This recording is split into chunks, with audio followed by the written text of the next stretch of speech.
네, 원래는 오늘 제가 첫 번째 이야기로 개척 3주년 세미나에 대해서 이야기하려고 그렇게 준비를 했었습니다. 그런데 오늘 아침에 잠시 주제를 제가 바꿨습니다.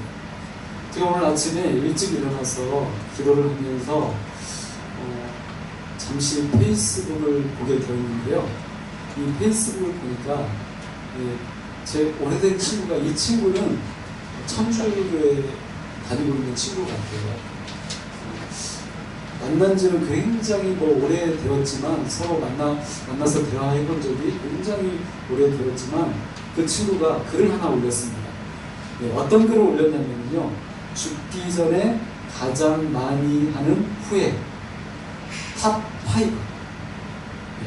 죽기 전에 가장 많이 하는 후회 5가지 내용을 적었는데, 이 내용을 읽어보니까 어떤 내용이냐면, 호주에 사는 어떤 한 그 여인이, 여청년이 열심히 일을 하다가 정말 새로운 꿈을 한번 찾아보고 싶어서 영국 여행을 계획하게 되었답니다.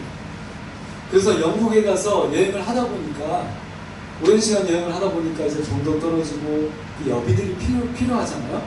그래서 그 노인들을 공경하는, 섬기는 그런 일에 가서 아르바이트를 하고 그러면서 여행을 했다고 합니다. 그리고 이제 고국의 호주에 돌아와서 다시 일을 하게 되었는데, 우연찮게 그 노인들을 섬기는, 할아버지 할머니들을 섬기는 그런 일을 하게 되었다고 합니다. 그런데 이 여인이 그런 일을 섬기다 보니까 그 할아버지 할머니들이 많은 이야기를 하더라는 거예요. 본인에게요. 그러면서 자신이 살아왔던 실패했던 이야기, 또 정말 가장 기뻤던 이야기들, 이런 이야기들을 많이 하더랍니다. 그래서 그 이야기들을 이렇게 기록을 하기 시작했는데, 이 여인이 이것을 기록하다 보니까 그것이 계속해서 반복되더라는 거예요. 그래서 그것을 정리한 책이 베스트셀러가 되었다고 합니다. 그래서 제가 그 책의 제목이 무엇이냐라고 이렇게 댓글을 좀 달아봤더니 답이 안 올라왔어요. 그래서 그 책을 제가 소개해드리지는 못하고, 그 책의 가장 중요한 이 내용, 5가지 내용을 소개해드리려고 합니다. 첫 번째로, 이 여인이 할아버지 할머니들의 그 이야기를 경청하며 정리한 내용이라고 합니다. 첫 번째, 나는 내 자신에게 정직하지 못했고, 따라서 내가 살고 싶은 삶을 사는 대신 내 주위 사람들이 원하는 삶을 살았다. 무슨 이야기죠? 쉽게 얘기해서 남들에게 보여주는 삶을 살았다는 것입니다. 나를 위해서 살고 있다고 여겨졌지만 실제로는 남들에게 보여주는 삶을 살았다는 거죠. 이것이 가장 후회하는 첫 번째 내용이라는 것입니다. 여러분 어떠신가요? 정말 나의 만족과 기쁨을 위해서 사시나요? 아니면 누군가에게 보여주기 위해서 열심히 살고 계시나요? 어떠십니까? 우리 학교를 다니는 우리 친구들은 어떠세요? 학교를 다닐 때 막 내 기쁨을 위해서 학교를 다니나요? 아니면 그냥 어쩔 수 없어서 그냥 엄마 아빠에게 보여주기 위해서, 혹은 다른 사람들에게 보여주기 위해서 어쩔 수 없이 학교에 가나요? 그렇게 회사와 직장을 다니시나요? 여러분 어떠십니까? 표정을 보니까 다 부드러워서.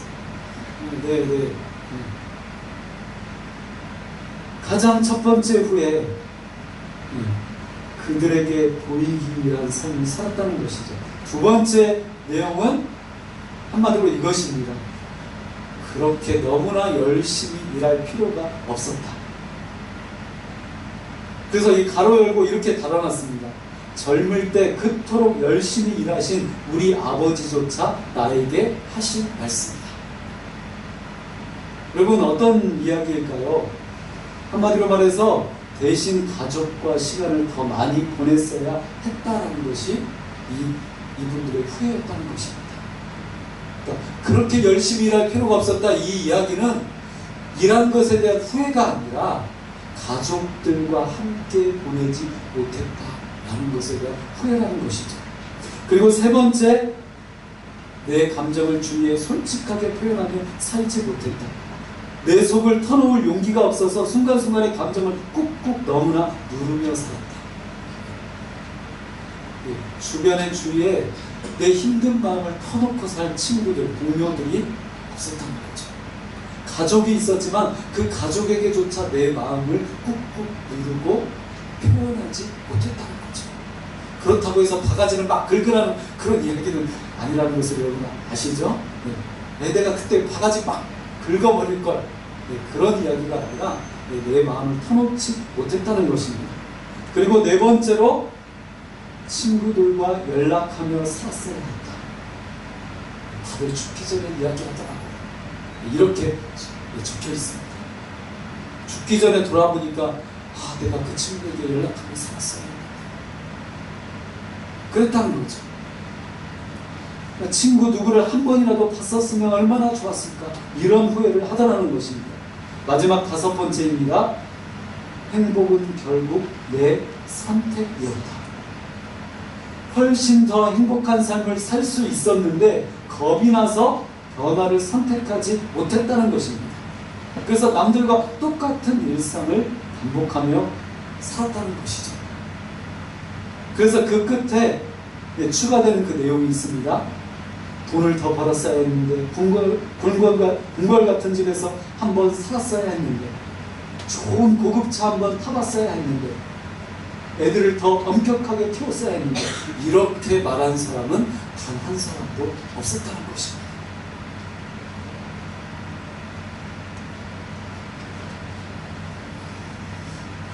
여러분, 오늘 저는 여러분들에게 한 가지 질문을 하려고 합니다.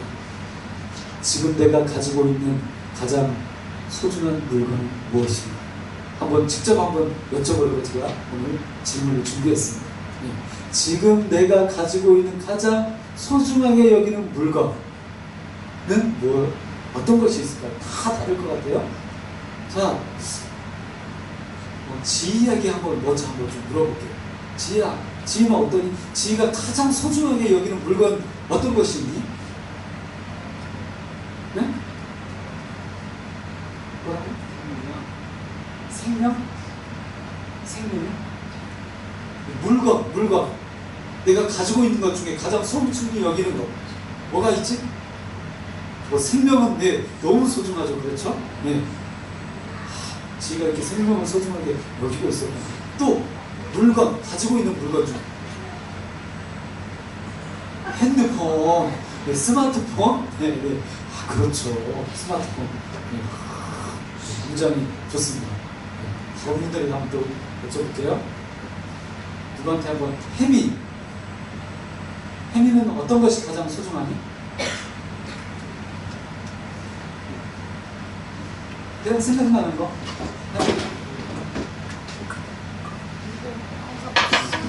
혜미가 소중하게 생각하는 거. 물건 중에 엄마, 아빠 이런 얘기 할까봐 그런 거 일부러 제가 뺐어요. 물건이라고 일부러 한 거예요.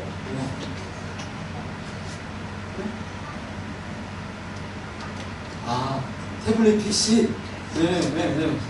그거 말하는 거죠? 그림 그리는 태블릿이 있군요. 타블렛? 그러니까 왜 타블렛 PC를 말하는 거잖아요.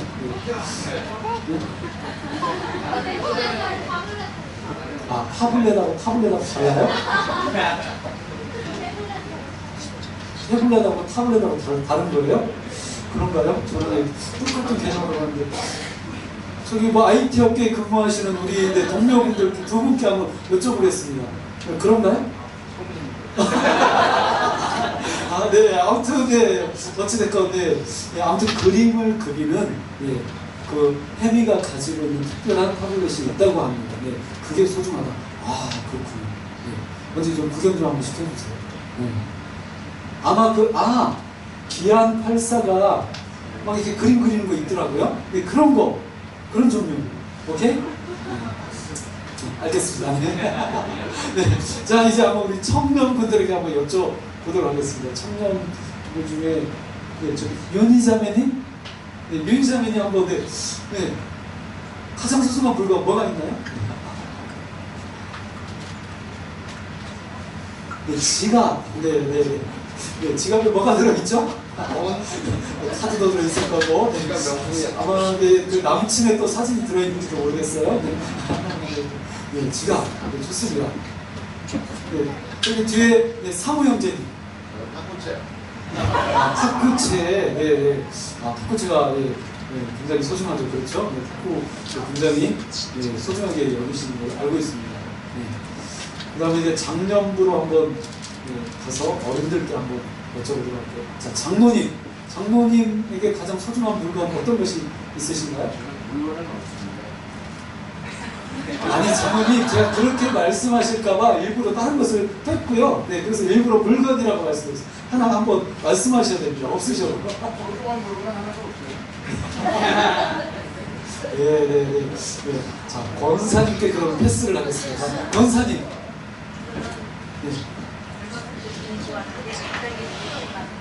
너무 안 좋아졌어요. 그래가지고 안경이 계속 나와요. 안경을 안 끼고 보고 아무것도 하더라고요. 네, 그렇습니다. 장로님 이런 대답을 원했던 겁니다. 네, 장로님 뭐 이 세상에 있는 거 소중하게 여기지 않고 하나님만 바라보시는 거 다 아십니다. 네, 근데 일부러 그냥 조금 쉬운 거 말씀을 해주시라고 네, 부탁을 드렸습니다. 네, 우리 주영숙 집사님께 한번 여쭤볼까요? 네, 차. 네, 아주 현실적이십니다. 이런 대답을 원한 겁니다. 네. 자, 한 분에게만 더 여쭤볼게요. 네, 제주도에서 살고 계시는 우리 최승훈 형제님. 네, 어떤 물건이 소중하십니까? 신발이 되었어요. 네, 신발. 왜 그러시죠?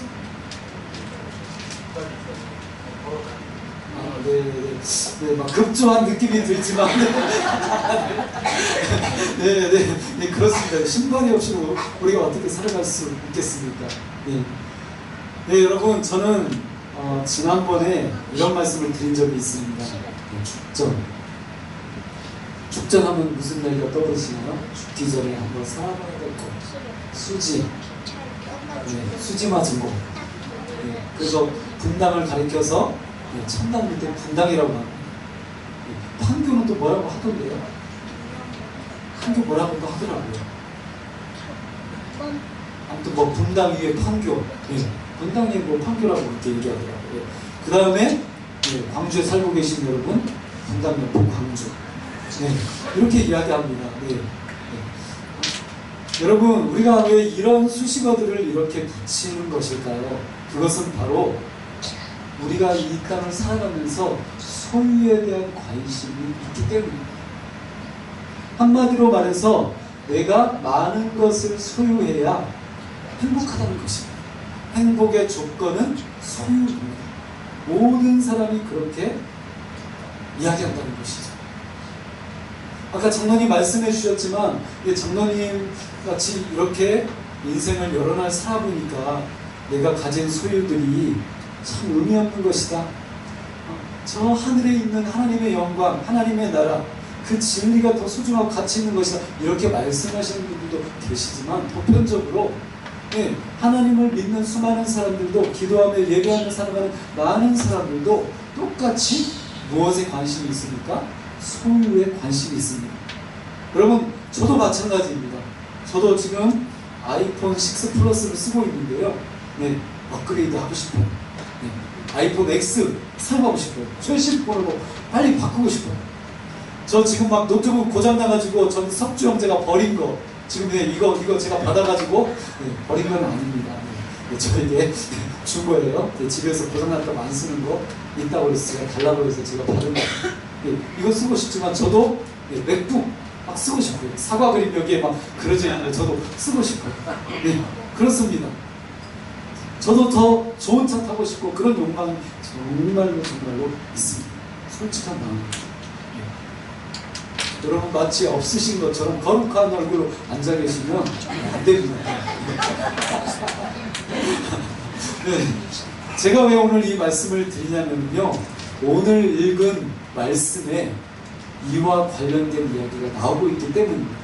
첫 번째로 제가 말씀드리려고 하는 것은 흩어진 나그네입니다. 1절 말씀에 보니까 흩어진 나그네에 대해서 베드로는 이야기하고 있습니다. 이 편지를 베드로가 썼는데요, 이 편지를 받는 사람들은 누구일까요? 이 편지를 받는 사람들은 1절 말씀에 등장하고 있는 본도, 갈라디아, 갑바도기아, 아시아와 비두니아에 흩어진 나그네들입니다. 여러분, 왜 이들은 흩어졌을까요? 왜 흩어졌죠? 싸워서 흩어졌을까요? 막 부부싸움 나가지고 나 흩어져 살래. 예. 그럴까요? 다름이 아니라 예루살렘에 핍박이 일어나게 되었습니다. 어떤 핍박이 일어났나요? 예수라는 사람, 십자가에 사형받은 그 예수, 십자가에 못 박혀서 죄인으로 사형받은 그 예수를 따르는 그 무리들에 대한 핍박이 일어났기 때문입니다. 한마디로 말해서 경찰들이 돌아다니면서 예수 믿는 사람들이 다 색출해내서 잡아 감옥에 가두는 일이 벌어졌기 때문입니다.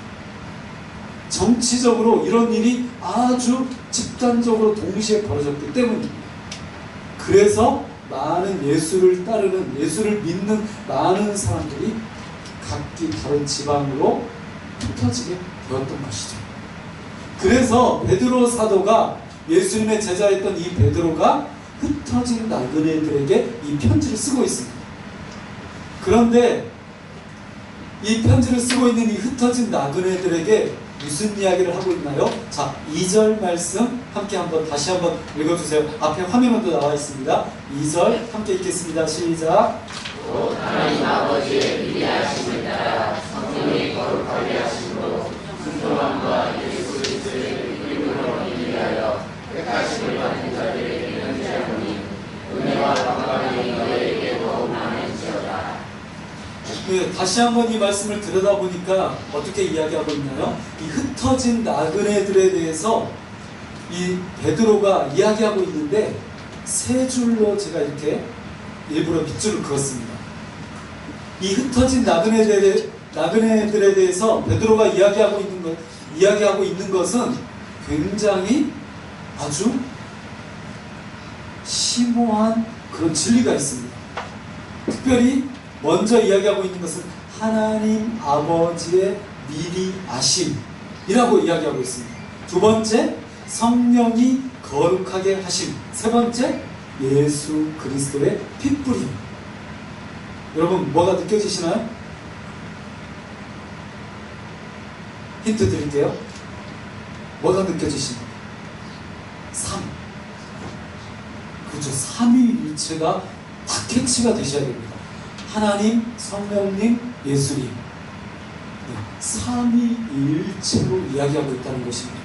흩어진 나그네들.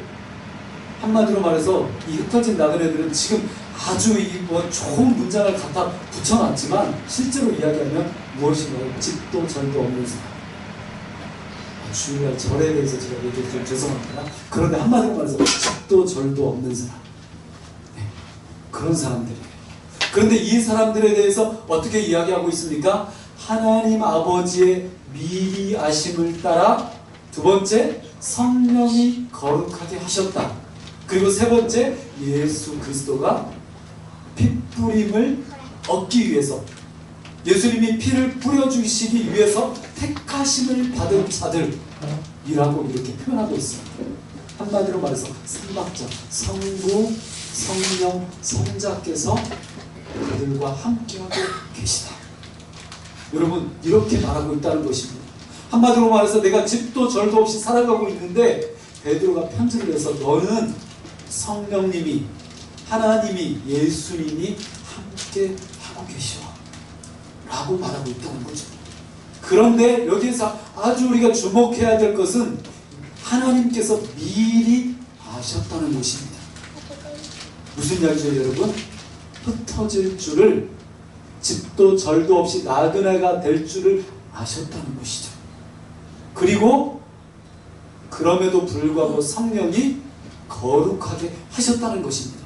그리고 세 번째로 예수님이 그들에게 피를 뿌려주셨다는 것입니다. 여러분, 무슨 이야기인가요? 어떤 사람이 갑자기 나한테 와서 막 피를 뿌립니다. 그럼 여러분 어떻게 생각하시겠어요? 아니 이게 무슨 일이야? 한마디로 말해서 재수 없어. 여러분 그렇게 생각하시겠죠? 그런데 예수님이 피를 뿌렸다는 의미는 무엇인가요? 하나님이 미리 아셨다는 것과 관련이 있습니다. 여러분 특별히 장로교회 오래 다니신 분들은 그 내용을 많이 들어보셨을 것입니다. 하나님이 구원을 모든 사람에게 주신 것이 아니고 특별한 사람들에게만 주셨다. 무슨 이야기죠? 아까 찬양할 때 보니까 제가 그런 생각이 들었어요. 하나님의 나라, 하나님의 영광을 막 찬양해요. 그런데 처음 교회 오신 분들은 여러분 어떤 생각이 드셨나요? 처음 교회 나와서 나는 대한민국에 살고 있는데 뭐 하나님의 나라가 어쩌고 저쩌고 네, 제가 한번 그분이 되어서 한번 상상을 해보니까 그런 생각이 들더라고요. 그런데 예수 그리스도의 핏뿌림, 이 의미는 무엇인가요? 한마디로 영혼의 그 죄의 용서를 말하고 있는 것입니다. 여러분 100만원, 1000만원, 1억, 1조를 드려도 그 영혼의 문제를 해결할 수 없습니다. 누가요? 모든 인간이에요. 그런데 베드로가 흩어진 나그네들에게 편지하기를 성부, 성자, 성령께서 너희들과 함께 계시다. 이것은 미리 아시는 하나님의 그 계획하심 가운데 너희들이 거하고 있는 하나님의 놀라운 은혜다라고 말하고 있다는 것입니다. 그래서 은혜와 평강이 너희에게 더욱 많을지어다 라고 이렇게 말하고 있다는 거죠. 여러분 다시 한번 정리해 드리겠습니다. 바로 흩어진 나그네들은 삼위 하나님, 성부, 성자, 성령께서 특별히 선택하신 자들이라는 것입니다. 그런데 여기서 한번 생각해 봅니다. 여러분이 집도 절도 없이 나그네로 살고 싶으세요? 내가 지금 살고 있는 집 누구한테 빼앗겼다고 한번 생각해 보세요. 그래서 저기 그냥 월세도 내지 못하는 그런 곳에서 여러분 살고 있다고 생각해 보세요. 여러분 행복하시겠어요? 아니 행복하시겠느냐고요? 네, 전혀 행복하지 않으실 겁니다. 아무리 좋은 직장에 다니고 있고 또 혹시 정말 예쁜 아내와 잘생긴 남편과 막 근육질이 있는 남편과 산다고 할지라도 집도 절도 없는 그런 신세가 된다면 우리는 전혀 행복하지 않을 것입니다. 누구나 나그네로 살기를 원하지 않는다는 것이죠. 그래서 인간은 누구나 바벨탑을 쌓았던 그런 이들처럼 높은 건물을 지으며 절대 흩어지려고 하지 않는다는 것입니다. 그래서 언젠가 제가 말씀드렸던 것처럼 여러분 우리가 살아가는 이 세상이 추구하는 것은 무엇인가요? 결국은 이 기술의 발달 그리고 문명의 이기 이 모든 것들을 우리들에게 말해주고 있는 것은 무엇인가요? 추구하고 있는 것은 무엇인가요? 바로 휴머니즘이라고 이야기합니다. 인간의 행복, 인간이 행복하게 되는 삶. 그런데 여러분 그렇게 쌓아놓은 이 바벨탑은 사실은 진리가 아니라고 그렇게 베드로는 말하고 있다는 것입니다. 정착하지 못하고 불안하게 살아가는 흩어진 나그네들이 진짜 하나님이 선택하신 자들이라고 베드로는 그렇게 이야기하고 있습니다.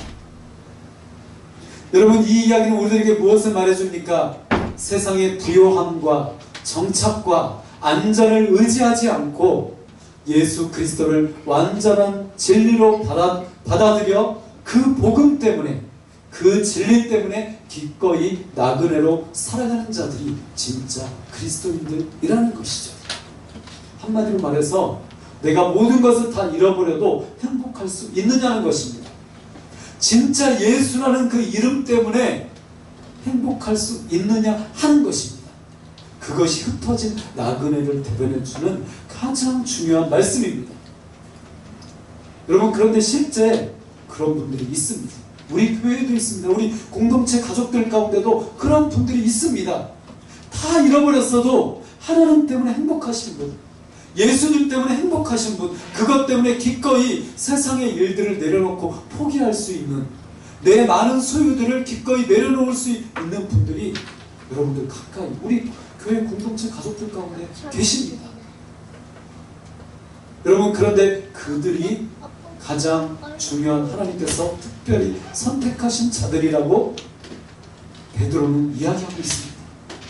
그래서 믿음의 기준이 우리의 소유로부터 무엇으로 바뀌어야 합니까? 흩어진 나그네의 그 정신과 그 모습으로, 그 사상으로 우리는 바뀌어야 하는 것입니다. 그것이 진짜 하나님을 믿는 자라는 거죠.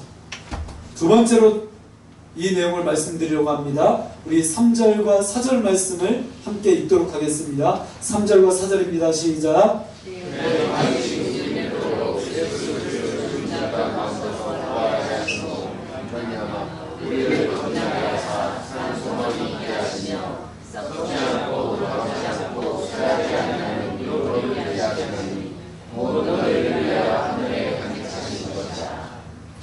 두 번째로 제가 말씀드리려고 하는 내용은 3절에 있는 내용입니다. 산 소망이 있게 하시며.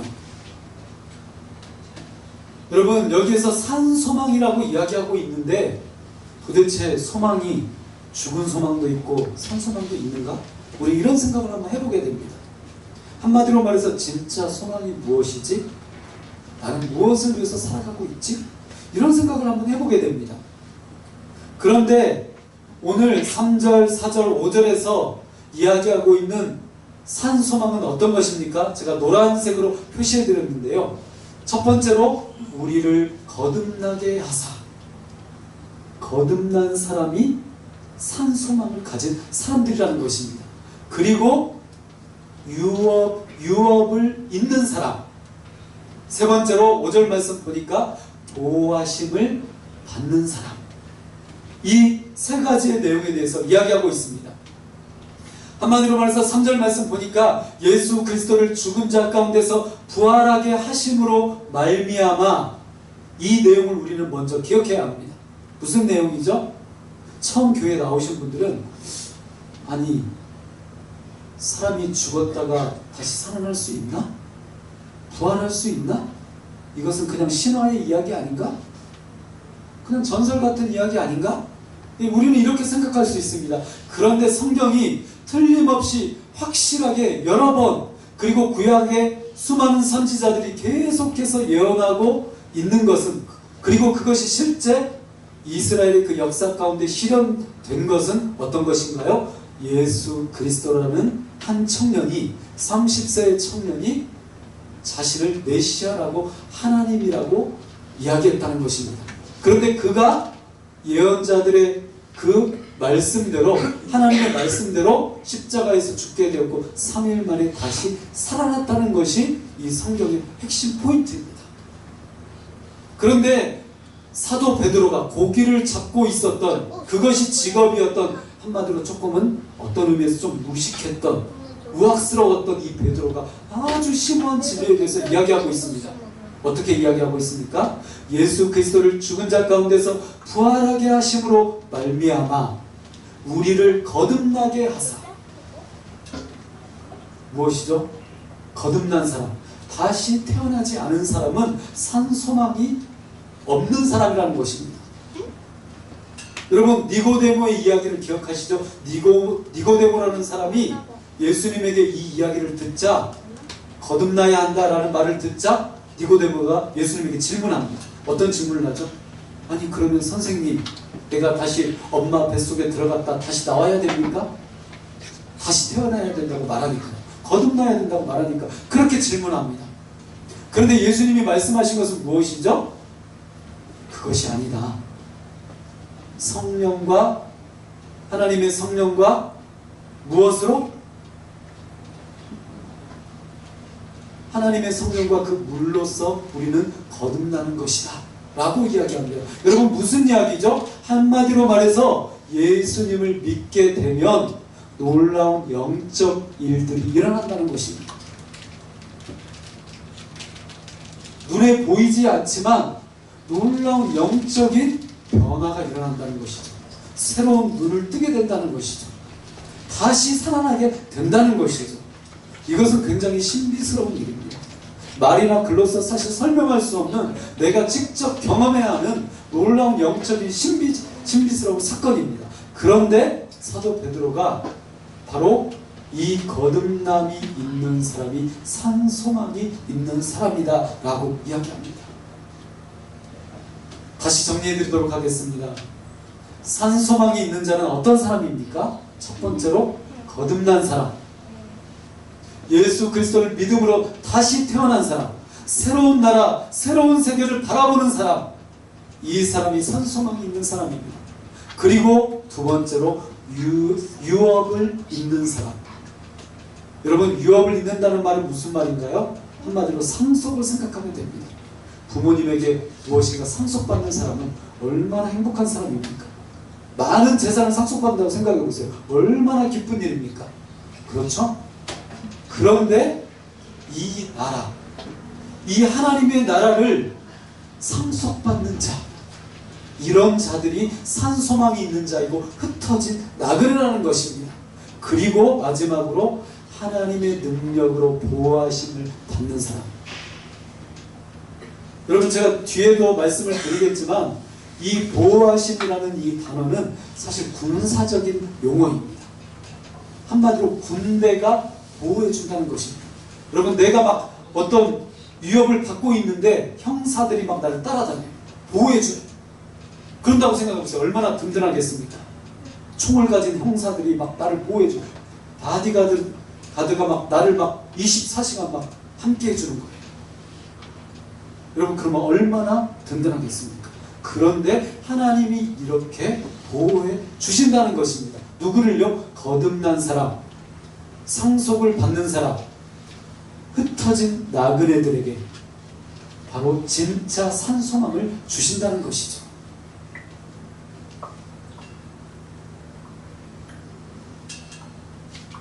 그래서 산소망이 있는 자는 여러분 어떤 사람입니까? 베드로는 이렇게 이야기합니다. 죽은 소망과 산소망을 가지고 사는 두 종류의 사람이 있다. 그러면 누가 진짜 산소망, 다른 번역 성경을 보니까 살희망이라고 번역을 해놨습니다. 살희망이 있는 사람인가? 다시 한번 정리해드립니다. 거듭난 사람, 유업을 받는 사람, 보호하심을 받는 사람, 이 세 가지를 경험하며 살아가는 나그네가 진짜 산소망이 있는 사람이라는 것이죠. 보이는 것이 아닌 보이지 않는 하나님의 나라를 사는 사람이 진짜 산소망을 가진 사람들이라는 것입니다. 여러분은 어떠십니까? 보이는 것을 위해서 살아가십니까?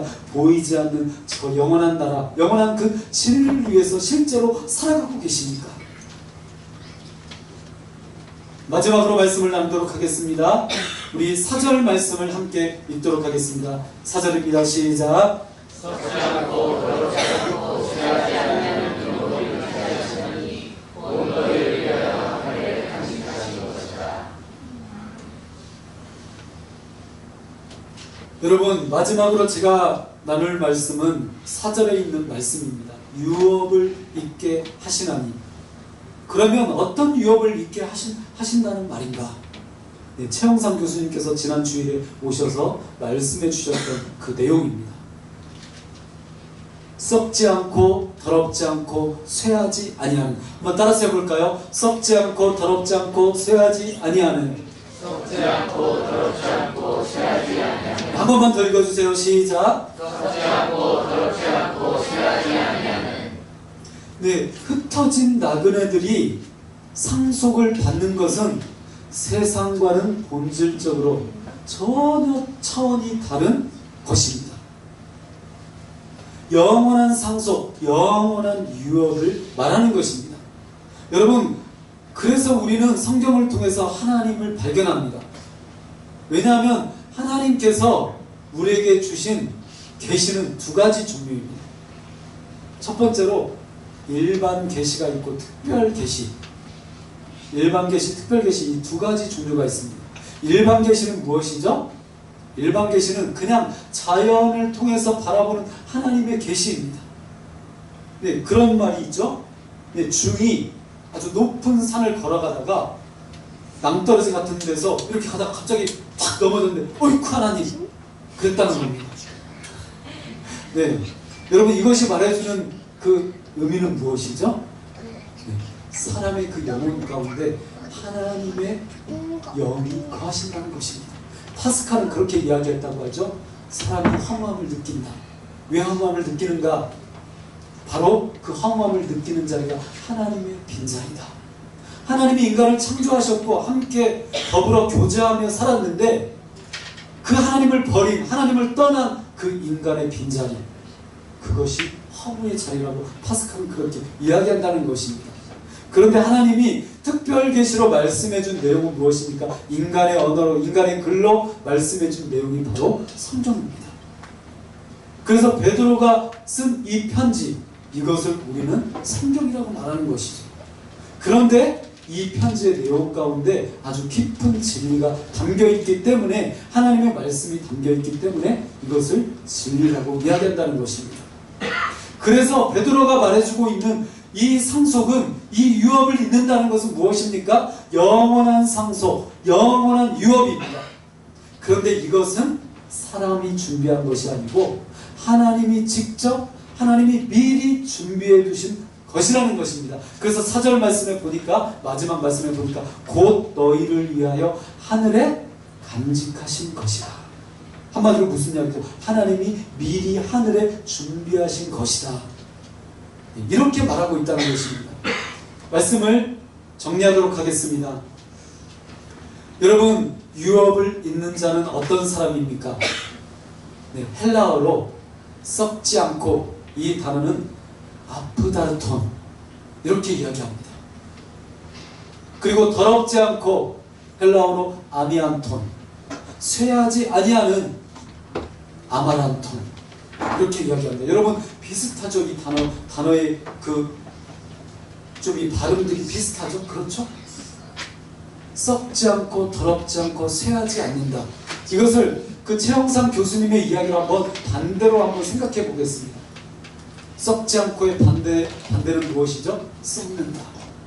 그리고 더럽지 않고의 반대말은 더럽다. 쇠하지 않는다의 반대말은 시들어버린다. 현대인의 성경을 보니까 이 구절을 이렇게 해석해 놓고 있습니다. 썩지 않고 더럽혀지지 않고 시들지 않는 하늘에 간직한 축복. 그리고 새번역 성경을 보니까 이렇게 똑같은 말씀을 이렇게 번역해 놓고 있네요. 썩지 않고 더러워지지 않고 낡아 없어지지 않는 유산. 여러분, 하나님을 믿는 사람, 예수 그리스도를 믿는 사람, 진짜 교회에 속한 사람, 제가 원래는 진짜 정말로 교회를 다니는 사람 이렇게 써놨었는데요, 바꿨습니다. 문장을 좀 바꿨습니다. 진짜 교회에 다니는, 진짜 교회에 속한 사람은 이 세상의 집을 가지고 싶은 죽은 소망에 기대어 사는 사람이 아니다. 여러분, 이 말이 의미하는 것은 무엇인가요? 이 세상의 것을 누리지 말라는 이야기가 아닙니다. 이 세상의 것을 소유하지 말라는 이야기가 아닙니다. 마치 종말주의자들처럼 이 세상의 것은 쓸모없는 것이라고 여기면서 다 던져버리고 그냥 오직 주여만을 부르짖으며 살라는 이야기가 아닙니다. 마땅히 우리들은 이 땅에서 누리고 행복하고 기쁘게 살아야 되는 것이 하나님의 명령이고 하나님의 축복이고 하나님의 권세입니다. 그런데 더 본질적으로 말하고 있는 것은, 베드로가 저와 여러분에게 도전하고 있는 것은 무엇인가요? 그 소망은 진짜 소망이 아니라는 것입니다. 우리가 바라봐야 될 진짜 소망은 그 소망이 아니라는 것이죠. 그것보다 더 한 차원 높은, 말로 설명할 수 없는, 그러나 글로서 말로서 다시 설명해야 될, 강조해야 될 내용이 있다는 것입니다. 베드로가 말하는 것은 여러분 무엇이죠? 우리가 바라보는 소망은 이 땅의 소망과는 다르기에 나그네 같은 삶을 사는 것이 영원한 축복과 유산을 물려받는 것이다 라고 말하고 있다는 것입니다. 한 가지 이야기를 드리고 오늘 말씀을 맺으려고 합니다. 네. 제가 지난주에 어떤 글을 읽다 보니까 이런 글이 있었습니다.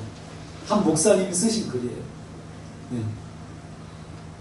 이 목사님이 하루는 아들과 딸이 있는데 아들과 딸에게 이야기했다고 합니다. 무슨 이야기를 했냐면, 얘들아, 언젠가는 엄마와 아빠도 죽는단다.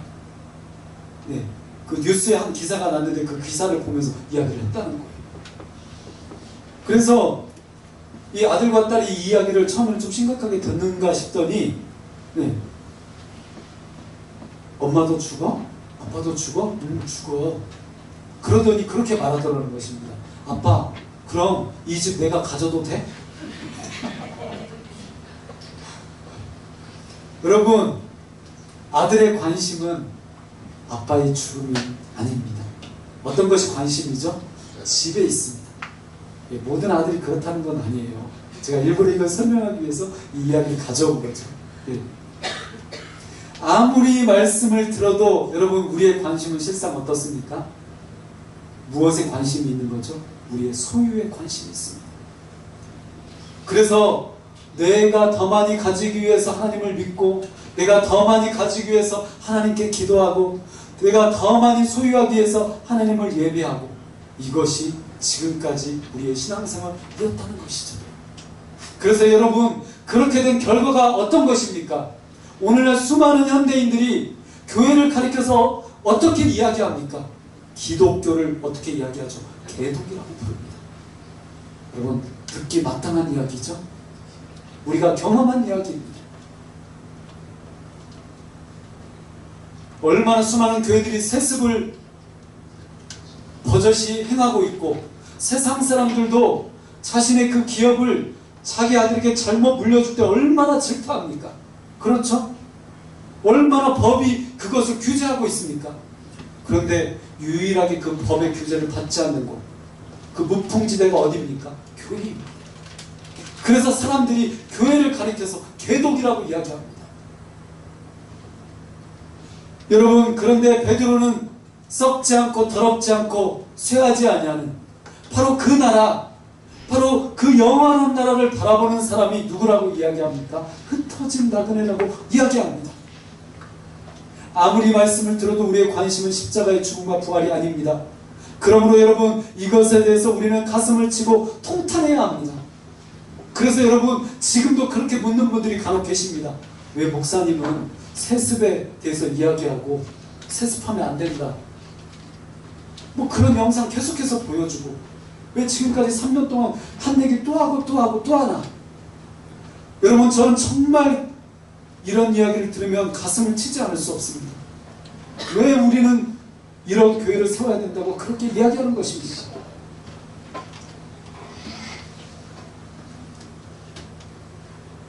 사랑하는 여러분, 우리는 지금도 여전히 이렇게 예배를 드리고 있는 이 시간에도 우리가 여전히 관심이 있어야 하는 것은 무엇입니까? 나의 소유입니다. 그러나 나그네는 무엇에 관심이 있습니까? 어떻게 사는 것이 잘 사는 인생인가? 어떻게 창조주 하나님을 잘 믿어야 하는가?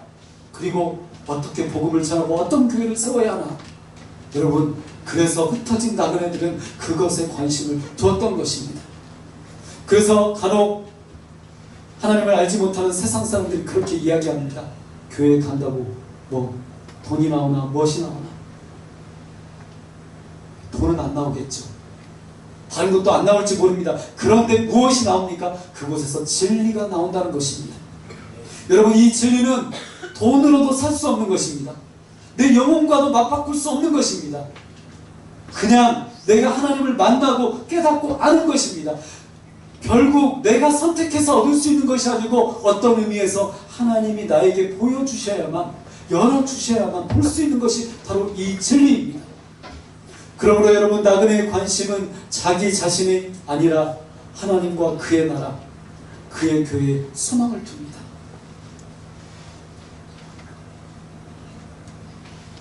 여러분, 불행한 소유자가 있는 반면 행복한 나그네가 있습니다. 그래서 우리가 지금까지 이야기를 나누었던 것처럼 많이 가졌다고 행복한 것이 결코 아닙니다. 지난주에 최영상 교수님은 그 이야기를 하셨죠. 아이돌 그 청년에 대해서 이야기했죠. 많은 것을 가졌지만 그가 자살을 했던 이야기를 여러분 들으셨죠? 여러분, 이 이야기를 우리는 다시 한번 생각하면서 무슨 생각을, 어떤 결단을 하게 됩니까?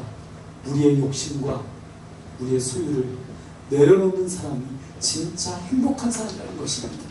썩지 않고 더럽지 않고 쇠하지 않는 그 영원한 나라를 꿈꾸며 그렇게 살기로 작정한 사람이 진짜 행복한 사람이라는 것이죠. 그래서 최영상 교수님의 메시지를 다시 한번 여기에서 반복합니다. 이 세상을 지나가는 행복한 여행자가 되라. 기꺼이 영원한 행복한 나그네로 살라. 마지막으로 말씀을 맺도록 하겠습니다. 나그네라는 이 단어는 파레피데모이스라는 헬라어가 사용되고 있습니다. 어떤 신학자가 이것을 이렇게 해석해 놓고 있습니다. 세상에서 불이익을 당하는 그룹. 왜 불이익을 당하죠? 당하지 않아도 되는데, 그런 서러움을 당하지 않아도 되는데 기꺼이 당하는 사람, 이것이 나그네라는 것입니다. 왜요? 왜 그 불이익을 당하는 거죠? 진리 때문에, 예수님 때문에, 영원한 나라 때문에 손해본다는 것입니다. 여러분, 우리 지난 겨울에 얼마나 정말 힘들었습니까? 물이 안 내려가가지고 막 변기가 막 역류했습니다. 그런데 그 1층 식당은 여러분 어떻게 했죠? 자기네들 것만 그냥 뚫었습니다. 2층 사람들은 그냥 뭐 숫자가 얼마 안 되니까 여기에서 볼일을 보지 않아도 되니까 그냥 뭐 관심이 없습니다. 그래서 누가 뚫었습니까? 교회에서 뚫었지 않습니까? 얼마나 정말 고생해서 그걸 뚫었습니까?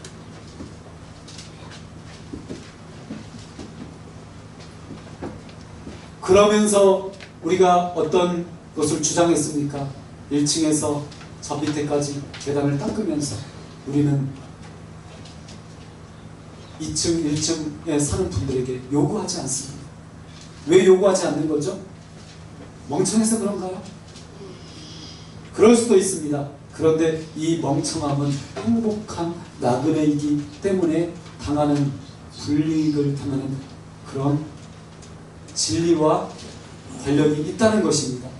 누가복음 18장 25절 말씀은 이렇게 말씀합니다. 낙타가 바늘기로 들어가는 것이 부자가 하나님의 나라에 들어가는 것보다 쉬우니라. 여러분 어떻습니까? 많은 것을 가진 사람은 너무나 많이 가졌기 때문에, 나에게 너무나 많은 소유가 있기 때문에 천국에 들어가지 못한다는 것입니다. 마치 낙타가 바늘구멍에 들어가는 것보다 더 어렵다는 것입니다. 그것이 천국이라는 것입니다.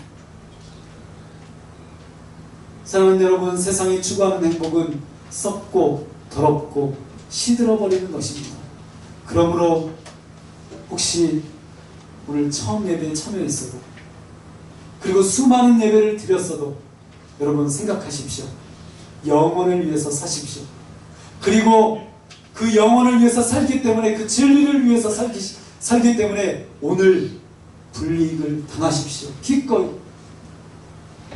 그것이 가장 행복한 나그네로 사는 그런 비결이고 또한 진리의 말씀인 줄 믿습니다. 이 놀라운 이 진리의 말씀이 오늘 함께 예배드리는 여러분의 말씀이 되시기를 예수 그리스도 이름으로 축원합니다. 함께 기도하겠습니다. 하나님 아버지, 나는 무엇을 위해서 살아가고 있습니까? 내가 살아온 삶은 무엇입니까?